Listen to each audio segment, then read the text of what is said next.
Hi friends, இந்த வீடியோவில் நம்ம என்ன பார்க்க போகிறோம் அப்படின்னு பார்த்தீங்கன்னா டிஎன்பிஎஸ்சி ஓல்டு கொஷின் பேப்பரில் கேட்ட கொஷின்ஸ் பார்த்துட்டு வந்துட்டு இருக்கோம் இல்லைங்களா. ஸோ அந்த வகையில் இன்றைக்கி பார்க்கக்கூடிய ரெண்டு சம் என்னன்னு பாருங்கள். 2,6,18,54 என்ற வரிசையில் 8ஆம் உறுப்பு என்ன அப்படின்னு கேட்டிருக்காங்க. ஓகேவா. ஸோ என்னென்னமோ ரைட் பண்ணி வச்சிருக்கேன் அப்படின்னு பார்க்காதீங்க, இதெல்லாம் நான் ப்ரிப்பேர் பண்ணப்போ ரைட் பண்ணது. ஓகே, இப்போ பார்த்தீங்கன்னா செகண்ட் டேபிளில் எப்போ 6 வரும், ஒரு 3 மல்டிப்ளை பண்ணும்போது 6 வரும். 6th டேபிளில் ஒரு 3 மல்டிப்ளை பண்ணும்போது சிக்ஸுங்கிற நம்பர் கூட ஒரு 3 மல்டிப்ளை பண்ணும்போது 18 கிடைக்கும். ஓகேவா. 18 கூட ஒரு 3 மல்டிப்ளை பண்ணும்போது 54 கிடைக்கும். இந்த மாதிரியே நம்ம வந்து ஒரு 8 டைம் கூட இல்லை, ஒரு 9 டைம் மல்டிப்ளை பண்ணால் தான் இந்த ஆன்சர் கிடைக்கும். ஓகேவா. ஸோ அந்த கன்ஃபியூஸ் வேண்டாம். ஓகே, அதுக்கு நம்ம ஏபிஆர் ஜிபிஆனே பார்த்துட்டு போயிடலாம். நீங்கள் வந்து ஃபார்முலா ஞாபகம் வச்சுக்கிறத நினச்சிட்டு இந்த மாதிரி போட்டு பார்ப்பீங்க. ஸோ போட்டு பாருங்கள். பட் எனக்கு வந்து 9 டைம் போடும்போது தான் அது கரெக்டான ஆன்சர் கிடச்சிச்சு. ஓகே, அதுக்கு ஏபினா என்னது, கூட்டுத்தொடர் அப்படின்னு தெரியும். ஜிபினா என்னது, பெருக்குத்தொடர். கூட்டுத்தொடர் வரிசையில் வந்து நம்ம ஃபார்முலா என்ன சொல்லுவோம், T2 - T1 = T3 - T2 அப்படின்னு சொல்லுவோம். இதில் வந்து பொது வித்தியாசம் D அப்படின்னு சொல்லுவோம். அதே போல் பெருக்குத்தொடரில் வந்து பார்த்தீங்கன்னா T2 / T1 = T3 / T2. ஒன்றும் இல்லை, இங்கே வந்து மைனஸில் இருக்கிறத இங்கே அப்படியே டிவைடா T2 / T1, இங்கே T3 - T2 இருக்கிறத T3 / T2. இந்த மாதிரி கம்பேர் பண்ணி படிச்சுக்கோங்க, உங்களுக்கு ஈஸியாக இருக்கும். அந்த ஃபார்முலா ஞாபகம் வச்சுக்கலாம். சரிங்களா. ஸோ இந்த மாதிரி கம்பேர் பண்ணிவிட்டு ஃபார்முலா ஃபஸ்ட்டு ஞாபகம் வச்சுக்கோங்க. அதுக்கப்புறம் நமக்கு கொடுத்துருக்கக்கூடிய வரிசை என்னது, 2, 6, 18, 54 இருக்குது. சரிங்களா. நம்ம ஃபஸ்ட்டு இது ஏபியா ஜிபியானே கண்டுபிடிக்கணும். அதுக்கு ஃபஸ்ட்டு நான் ஏபியில் வந்து அப்ளை பண்ணி பார்க்குறேன். ஏபிக்கான ஃபார்முலா என்னது, T2 - T1 = T3 - T2. இதில் நான் அப்ளை பண்ணி பார்த்தேன் அப்படின்னா T2னா என்னது, இது வந்து டேர்ம் 2. ஓகேங்களா. அது ஞாபகம் வச்சுக்கோங்க. இங்கே 2 இருக்குல்ல, அதை வச்சு ஞாபகம் வச்சுக்கலாம்.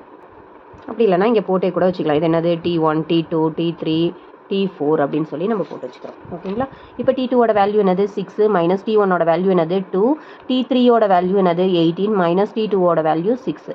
சரிங்களா. இப்போ மைனஸ் பண்ணுங்கள். 6 - 2 என்ன கிடைக்கும், 4ன்னு கிடைக்கும். 18 - 6 என்னன்னு கிடைக்கும், 12ன்னு கிடைக்கும். இது ரெண்டும் ஈக்குவலாக இருக்கா, நாட் ஈக்குவலாக இருக்குது. அப்போ இது என்னது, ஏபி கிடையாது. ஏபி வந்து கிடையாது. சரிங்களா. ஸோ ஜிபியான்னு செக் பண்ணுறதுக்கு இதெல்லாம் நீங்கள் அப்படியே மைண்ட்லேயே போட்டுடலாம்.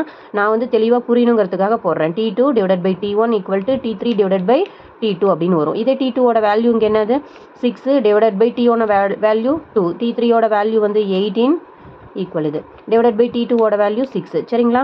ஓகே, இதை கேன்சல் பண்ணி பாருங்கள். செகண்ட் டேபிளில் ஒரு 3 வரும். இங்கே 6th டேபிளில் பண்ணும்போது இங்கே ஒரு 3 கிடைக்கும். அப்போ 3 = 3. இப்போ ஈக்குவலாக வந்துருச்சுங்களா. அப்போ இது வந்து ஜிபி அப்படின்னு நம்ம முடிவு வந்தாச்சு. இப்போ நம்ம எத்தனாவது உறுப்பு கண்டுபிடிக்கணும், 8வது உறுப்பு கண்டுபிடிக்கணும். சரிங்களா. ஸோ அதுக்கான ஃபார்முலா என்ன, TN அப்படின்னு கண்டுபிடிச்சா தானே என்னங்கிற பிளேஸில் நம்ம 8 போட்டுக்கலாம் இல்லையா. அப்போ TNக்கான, அதாவது ஜிபியில் TNக்கான ஃபார்முலா என்னது, TN = AR பவரில் n-1. ஓகேவா. ஸோ இது வந்து நல்லா ஞாபகம் வச்சுக்கணும். ஜிபியோட TN ஃபார்முலா, என்னாவது ஃபார்முலா. அப்போ TNங்கிற பிளேஸில் என்ன கொடுத்துக்கலாம், எத்தனாவது உறுப்பை நம்ம கண்டுபிடிக்கணும், 8. அப்போ T8 = இங்கே ஏ யார், ஏங்கிறவங்க முதல் உறுப்பு, அதாவது T1 அப்படிங்கிறது தான் நமக்கு என்னது, சைடில் வேணால் ரைட் பண்ணி வச்சுக்கலாம். T1 = A அப்படின்னு சொல்லிட்டு A = இப்போ என்ன ஆன்சர் நமக்கு 2. ஓகேவா. ஸோ 2 வந்து அப்ளை பண்ணிக்கிறோங்க. நெக்ஸ்ட் என்ன பண்ணணும், ஆர் பிளேஸில் யார் வருவாங்கன்னு பாருங்கள். இந்த பொதுவான வித்தியாசம் யார் இருந்தாங்க, 3. அப்போது R = 3. அப்போ ஆறுங்கிற பிளேஸில் 3 போட்டாச்சு. n திரும்ப 8 - 1. ஓகேங்களா. ஓகே, இப்போ 2 × 3ன்னு இருக்குது, இது அப்படியே இருக்கட்டும். 8 - 1 வந்து 7ன்னு ஆகிடும். சரிங்களா. ஸோ இப்போ என்ன பண்ணலாம், 2 × 3⁷ வரும் இல்லையா. இதுக்கு என்ன மீனிங்கு, 3யை 7 டைம் மல்டிப்ளை பண்ணணும். அப்போ 2 × 3⁷ வேல்யூ மல்டிப்ளை பண்ணி பார்த்தீங்கன்னா தெரியும் உங்களுக்கு, 2187ன்னு கிடைக்கும். ஓகேங்களா. 2187. ஸோ ஃபைனலாக இதை ரெண்டையும் மல்டிப்ளை பண்ணோம் அப்படின்னா நமக்கு 4374, அதாவது 4374 அப்படிங்கிறது ஆன்சர், அதாவது T8. 8வது உறுப்பு என்னது, 4374ங்கிறது. ஓகே, நெக்ஸ்ட் இன்னொரு சம் பார்த்தீங்கன்னா 2:7 என்ற விகிதத்திற்கு சமமான விகிதம் எது அப்படின்னு கேட்டிருக்காங்க. இதுவுமே ரொம்ப சிம்பிள் தாங்க. அதாவது சமமான விகிதம்னு கொடுத்துட்டு நம்மளுக்கு 4 ஆப்ஷன் கொடுத்துருப்பாங்க. 4:7, 8:21 அப்படின்னு இருக்குது, 6:14 இருக்குது, 6:21 இருக்குது. இந்த மாதிரி கொடுத்துருந்தாங்கனாவே நம்ம என்ன பண்ணணும்னு பார்த்தீங்கன்னா, காமனான நம்பர்ஸ் எடுத்து, ஃபார் எக்ஸாம்பிள் எனக்கு வந்து இப்போ செகண்ட் சம்மில் 2:7ன்னு கொடுத்துருக்காங்க. இதுக்கு சமமான விகிதத்தை பார்க்க சொல்லியிருக்காங்க. நம்ம ஆப்ஷன் வச்சு தான் பார்ப்போம். சரிங்களா. இப்போது காமனாக ஏதாவது ஒரு நம்பர் எடுத்துகிட்டு 2 நம்பர் கூட நம்ம மல்டிப்ளை பண்ணி பார்க்கணும். ஃபர்ஸ்ட் வந்து பார்த்தீங்கன்னா இங்கே 4 இருக்கா. ஸோ நம்ம என்ன பண்ணி பார்க்கலாம், 2 எடுத்து மல்டிப்ளை பண்ணி பார்க்கலாம். ஓகேங்களா. 2 மல்டிப்ளை பண்ணிங்கன்னா என்ன கிடைக்கும், 2 2s 4ன்னு கிடைக்கும்.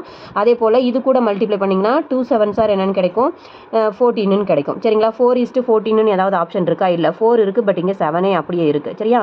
அப்போ அது இல்லை. ஓகே, நெக்ஸ்ட்டு நம்ம 3யை மல்டிப்ளை பண்ணி பார்க்கலாம். சரிங்களா. 3யை மல்டிப்ளை பண்ணி பார்த்தீங்கன்னா 3 2s என்னன்னு கிடைக்கும், 6ன்னு கிடைக்கும். 3 7s என்னன்னு கிடைக்கும், 7 21ன்னு கிடைக்கும். அப்போ பாருங்கள் ஆப்ஷனில் இருக்கா, 6 2:21 அப்படின்னு டி ஆப்ஷனாக இருக்குது. அப்போ நமக்கு இதுதான் ஆன்சர்.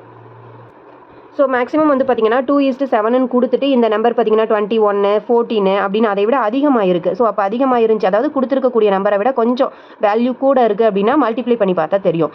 இதுவே வந்து இங்கே பெரிய நம்பராக கொடுத்துட்டு இந்த வேல்யூஸில் சின்ன சின்ன நம்பராக இருந்ததுன்னா என்ன பண்ணி பார்க்கலாம், டிவைட் பண்ணி பார்க்கலாம் இல்லைங்களா. ஸோ காமனாக அதாவது ரெண்டு பக்கமே ஏதாவது ஒரு நம்பர் எடுத்துகிட்டு மல்டிப்ளை பண்ணி பார்க்குறோம், இல்லை டிவைட் பண்ணி பார்க்குறோம். அப்படி போட்டோம் அப்படின்னாவே நம்ம ஆன்சர் கண்டுபிடிச்சிடலாம். ஓகேங்களா. ஓகே ஃப்ரெண்ட்ஸ், இந்த வீடியோ வந்துட்டு உங்களுக்கு யூஸ்ஃபுல்லாக இருந்திருக்கும் அப்படின்னு நினைக்கிறேன். யூஸ்ஃபுல்லாக இருந்துச்சு அப்படின்னா லைக் பண்ணுங்கள், ஷேர் பண்ணுங்கள், கமெண்ட் பண்ணுங்கள். மறக்காம நம்மளோட சேனலை சப்ஸ்கிரைப் பண்ணி வச்சுக்கோங்க. Okay, thank you. நெக்ஸ்ட் ஒரு வீடியோவில் பார்க்கலாம்.